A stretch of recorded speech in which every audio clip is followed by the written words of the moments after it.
अस्सलाम वालेकुम। आज आपके सामने एक नया टॉपिक मैं आपके सामने पेश करना चाहूँगा।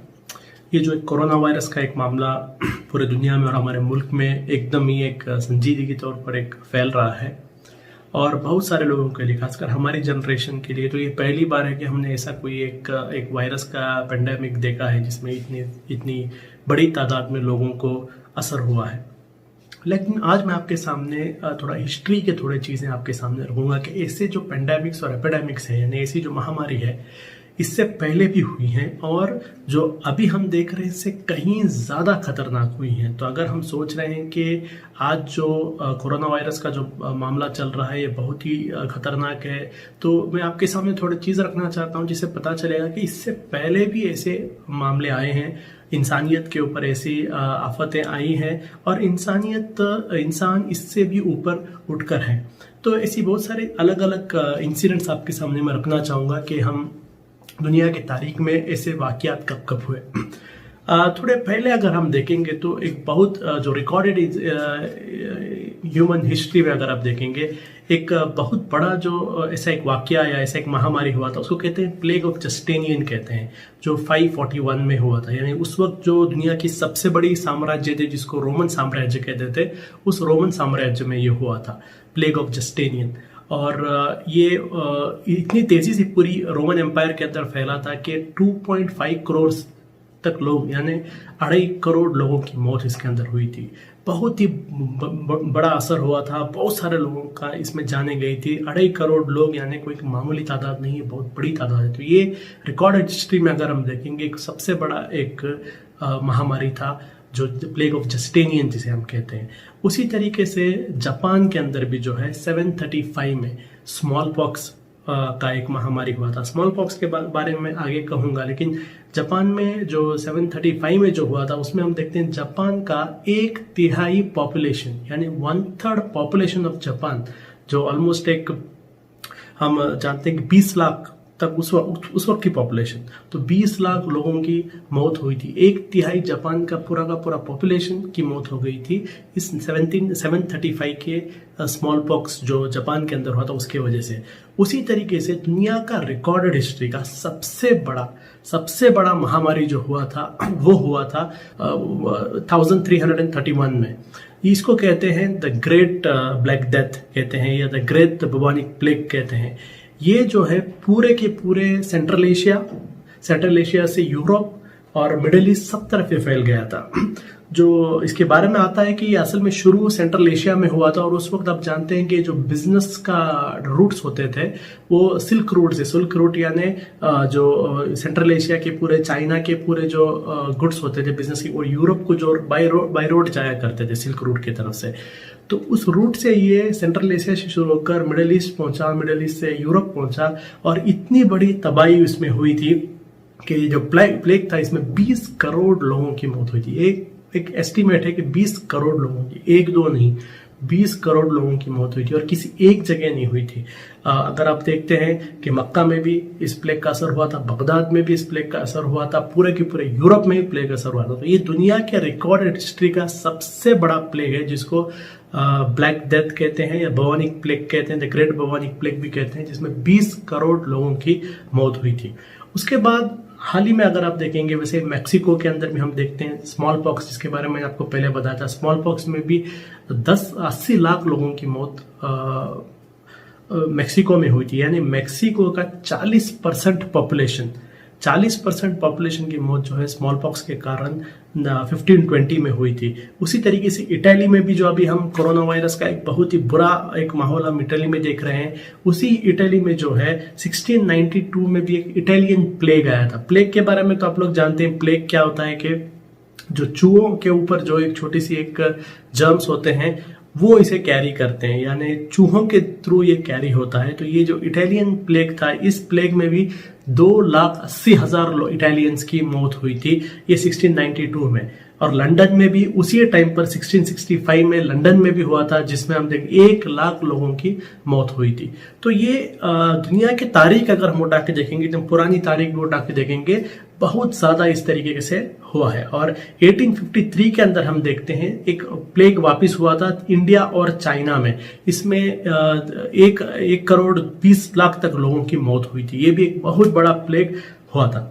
ये पुराने इंसिडेंट्स हैं, यानी बहुत जो रिकॉर्डेड हिस्ट्री के थोड़े पुराने वाकयात हैं। लेकिन अभी हाल ही में अगर हम देखेंगे 20वीं सदी में, अगर हम देखेंगे 20वीं सदी में सबसे बड़ा जो प्लेग हुआ था जो 1918 में हुआ था, उस प्लेग का कहते हैं स्पेनिश फ्लू कहते हैं। फ्लू यानी जो आज भी चल रहा है फ्लू, इन्फ्लुएंजा फ्लू जिसको हम कहते हैं, जिसमें बुखार होता है, सर्दी होती है, तो ये सब होता है। तो अभी तो इसके लिए दवा आ गए हैं, फ्लू शॉट्स बोलते हैं, तो उसके लिए तो वैक्सीन आ गए, इसलिए ज्यादा कुछ उसमें नुकसान नहीं हो रहा है। लेकिन उस वक्त इसका कोई मेडिसिन नहीं था। तो 1918 में जो हुआ था ये स्पेनिश फ्लू जिसको कहते हैं, और बहुत बड़ी एक इसके अंदर एक नुकसान हुआ था पूरी दुनिया के अंदर। 1.7 करोड़ से लेकर, यानी 1,70,00,000 लोगों से लेकर 5 करोड़ तक लोगों की मौत स्पेनिश फ्लू में हुई थी। ये भी एक बहुत बड़ा एक महामारी अभी हाल ही के रिकॉर्डेड हिस्ट्री में, अगर मॉडर्न हिस्ट्री में अगर हम देखेंगे, एक बहुत बड़ा था। आप सोचिए 5 करोड़ लोगों की मौत दुनिया के अलग अलग मुल्कों में होना कोई छोटी बात नहीं है, एक बहुत बड़ा एक पेंडेमिक था। अब जो स्मॉल पॉक्स के बारे में पहले भी बताया, अलग अलग जगह जो मैक्सिको के बारे में बताया, और उससे पहले जापान में जो हुआ था स्मॉल पॉक्स, ये स्मॉल पॉक्स एक जमाने में बहुत बड़ा प्रॉब्लम था, बहुत बड़ा प्रॉब्लम था। हाल ही में अगर हम देखते हैं 50 साल या 40 साल पहले तक ये बहुत बड़ा एक प्रॉब्लम था। तो अगर आप देखेंगे 100 साल के अंदर, यानी 1877 से लेकर 1977, ये 100 साल के अंदर अगर आप देखेंगे सिर्फ स्मॉल पॉक्स की वजह से 50 करोड़ लोगों की मौत हुई थी। 50 करोड़ लोगों की मौत सिर्फ स्मॉल पॉक्स से हुई थी। और उसके बाद हाल ही में अगर हम देखेंगे एशियन फ्लू मतलब वही जो मैंने इससे पहले आपको बताया था, जो इन्फ्लुएंजा फ्लू था, उसी तरीके का एक डिजीज एशियन फ्लू 1957 में आया था, जो एशियन कंट्रीज को इम्पैक्ट हुआ था 1957 में, जिसमें 20 लाख लोगों की मौत हुई थी। ये एशिया में हुआ था जो एशियन फ्लू था। हाल ही में अगर हम देखेंगे जो स्पेनिश फ्लू 1918 में हुआ था, उसी का एक स्टैंड, उसी के जैसा एक वायरस हाल ही में भी आया था, जिसको हम लोग स्वाइन फ्लू कहते थे, यानी H1N1 जो स्वाइन फ्लू हम कहते थे, वो हुआ था, जो 2009 में हुआ था। और वर्ल्ड हेल्थ ऑर्गेनाइजेशन WHO के मुताबिक जो है 18,000 तक लोगों की मौत हुई थी। ये हाल ही में 2009 की बात कर रहा हूँ, 2009 में जो स्वाइन फ्लू आया था उसमें 18,000 तक लोगों की मौत हुई थी वर्ल्ड हेल्थ ऑर्गेनाइजेशन के मुताबिक, और दूसरे सोर्सेज के मुताबिक थोड़ी ज्यादा भी हुई थी। अभी और एक हाल ही में हमारे रिसेंट हिस्ट्री में अगर हम देखेंगे, हाल ही में और एक जो हुआ था वो इबोला था। जैसे आप जानते हैं वेस्टर्न अफ्रीकन कंट्रीज में जो आया था, जिसमें 11,300 लोगों की मौत हुई थी।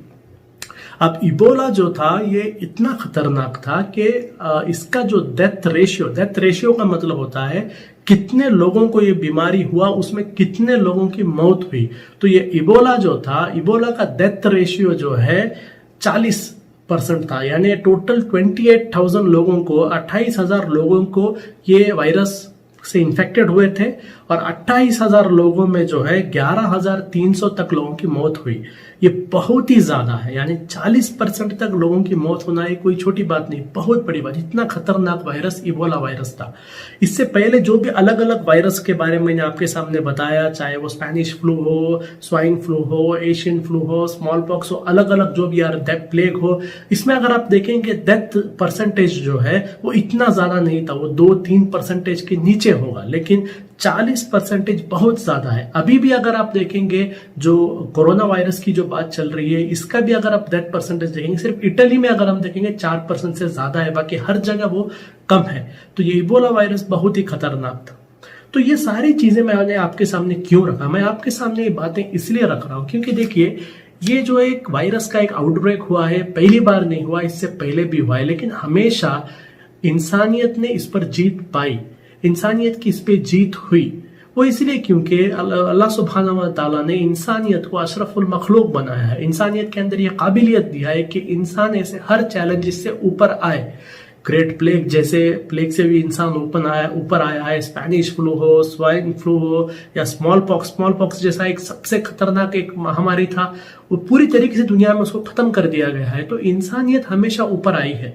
तो अभी भी जो हम ये कोरोना वायरस का एक मामला देख रहे हैं, बेशक इसमें कोई डाउट नहीं है, इंशाल्लाह इसमें भी इंसानियत जो है इसमें भी पार कर देगी। इसके लिए भी जो चाहिए वो इसे भी हम हराएंगे।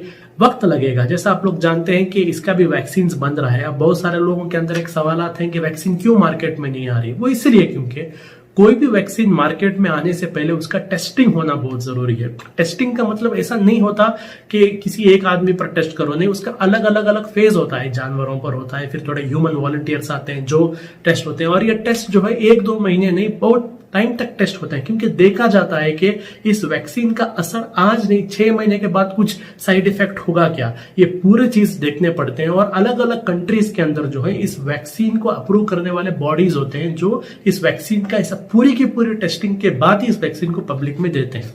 तो अलग अलग कंट्रीज से न्यूज आ रहे हैं कि अलग अलग वैक्सीन वो लोग ढूंढ लिए हैं, लेकिन लोगों के दिलों में सवाल आ रहा है कि वैक्सीन ढूंढ लिए क्यों रिलीज नहीं हो रहा है, क्योंकि अभी तक कोई भी ऑफिशियल तरीके से ऐसा एक वैक्सीन अप्रूव नहीं हुआ है। लेकिन बेशक बात यह है कि जिस तरीके से इससे पहले इंसानों ने अलग अलग बीमारियों के ऊपर फतह पाई है, इस बार भी इंशाअल्लाह ये कोरोना वायरस के ऊपर भी फतह पाएगी। जरूरत यह है कि हम एहतियात रखें, अपने आप को डिसिप्लिन रखें और इंसानियत का मुजाहिरा करें।